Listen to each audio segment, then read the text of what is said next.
ကလေးလေးတွေကိုအော်ဟစ်စရာမလိုပဲနဲ့စကားနားထောင်လာအောင်လုပ်လို့ရတယ်ဆိုရင်ရောမင်္ဂလာပါရှင်ဒီချန်နယ်ပါရှင်မေမေတို့ရဲ့ကလေးလေးတွေကိုစူပြီးကမှလေတသေးကလေးစိတ်မကောင်းဖြစ်နေတတ်တဲ့နောင်တရနေတတ်တဲ့မေမေတွေရှိပါသလားရှင်ဒီနေ့မှာတော့ဒီချိန်ကမိဘတွေကလေးတွေကိုပေါ့နော်ဒီအုတ်ထိန်းတာနဲ့ပတ်သက်ပြီးတော့မှ gentle parenting ဆိုတဲ့နုညံ့စွာမိဘအုတ်ထိန်းခြင်းခေါင်းစဉ်နဲ့ဆွေးနွေးမျှဝေပေးသွားမှာပဲဖြစ်ပါတယ်ရှင် gentle parenting ဆိုတာကလေကလေးတွေကိုအလိုလိုက်တာလုံးဝမဟုတ်ပါဘူးနီလန်းမှန်စွာအုတ်ထိန်းတာပဲဖြစ်ပါတယ်ရှင် gentle parenting နီလန်းမှာဘာတွေပါဝင်တယ်လဲဆိုရင်နံပါတ်1ချက်ကတော့ခန်းစားချက်ကိုအတိအမှပြုခြင်းဥပမာကလေးတွေကကြတော့လေ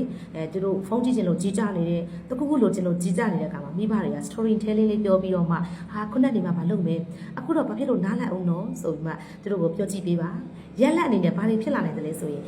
ကလေးတွေကသူတို့ရဲ့ခန်းစားချက်ကိုသူတို့မိဘတွေတည်တယ်လူကြီးတွေတည်တယ်ဆိုပြီးတော့စိတ်တည်ငြိမ်မှုရသွားစေနိုင်ပါတယ်နံပါတ်2အချက်အနေနဲ့ကတော့ဘာကြောင့်ဆိုတဲ့အကြောင်းပြချက်ကိုပေးရပါမယ်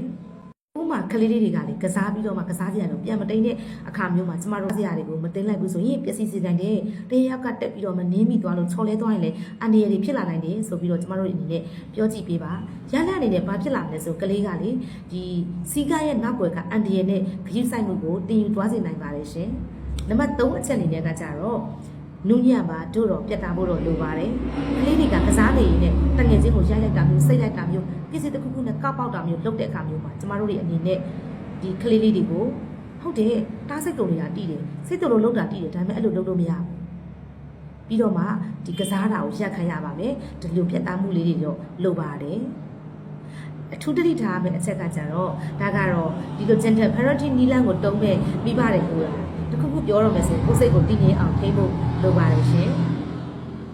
နောက်ထပ်အရေးကြီးတဲ့ချက်အနေနဲ့ဒီနီလန်းကကြတော့ဒါရေရှည်ရင်းနှီးမြုပ်နှံမှုဖြစ်ပါတယ်အခုရေတွင်းတူပြီးတော့အခုရေကြီးတောက်လို့ရတဲ့နီလန်းမဟုတ်ပါဘူးရှင်နောက်ဆုံးအရေးကြီးတဲ့ချက်ကကြတော့စုံတွဲညီဖို့လိုတာပါအိမ်မှာရှိတဲ့ဖဖဖအပါဝင်ပေါ့နော်မိဘတွေရောဖေဖေမမေရောအားလုံးကဒီနီလန်းကိုသုံးမတာဒါကလေးအနေနဲ့ဝေခွဲမရဖြစ်နေတာမျိုးတွေမဖြစ်တော့မှာပဲဖြစ်ပါတယ်ရှင်ဟုတ်ကဲ့နောက်ထပ်ဒီကျောင်းခွင့်နဲ့ຢာတွေချင်းရောက်တဲ့အခါကျရင်ကလေးတွေကျောင်းသွားတော့မယ့်အခါမှာနီလန်းနဲ့ကလေးတွေကိုဘယ်လိုလေးများထိန်းချုပ်သွားမလဲဘယ်လိုလေးများသုံးပြသွားမလဲဆိုတာကိုဆက်ပြီးတော့မျှဝေပေးသွားမှာမို့လို့ follow သွားဖို့မမေ့ပါနဲ့ရှင်အားလုံးကိုကျေးဇူးတင်ပါတယ်ရှင်